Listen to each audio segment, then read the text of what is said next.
Hey there folks, I've got a quick little video here. I know you want to move on to the next one, so let me make this brief here. I've got a generator here. This is a DuroMax Hybrid Elite XP13000EH. Pretty powerful portable generator. It runs my whole house. And so what I'm going to do is I'm going to go through some startup procedures. I have not started this in a couple of days, so this is a completely cold startup.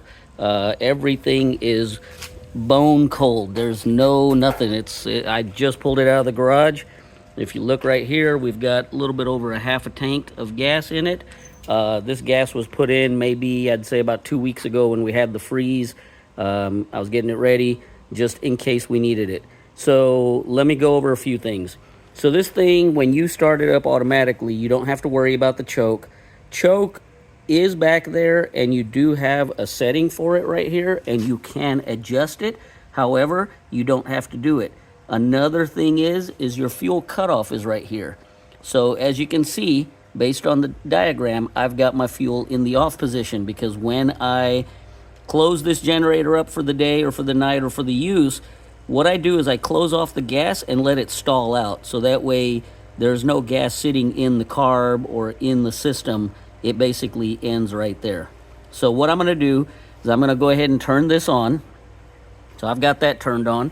Then I go over here to the fuel switch and I select which one I want to use, whether it's propane or gas. So in this case, I'm going to select gas. So I turn it on.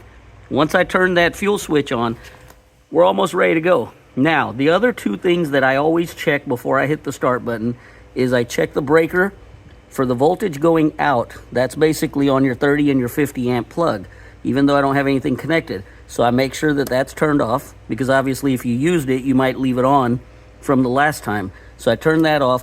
The idle control, this is something interesting. When you first start this machine, it's cold, and the last thing you need is for it to try to figure out how to low idle when the engine's trying to warm up.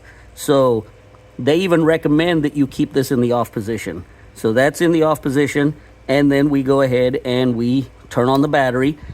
I do have a battery tender that I actually wired in. So I basically, when I pull it into my garage, I plug up this cable right here and it keeps my battery good. So that way it's ready for an emergency. And then what I do is I'm ready to go, and I go ahead and hit the start button. You don't have to hold it down. You hold it down for a few seconds, but then it'll automatically try to start.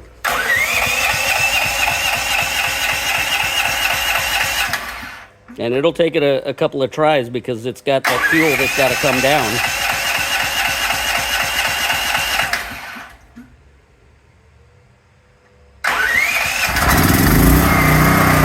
And there you go.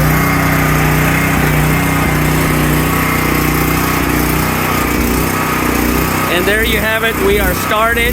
And as you can see, it's still warming up and it's trying to idle. And once it does that, then it'll stabilize, and that's all there is to it. Hope this video helped you. Leave me a like, comment, or subscribe. Thank you.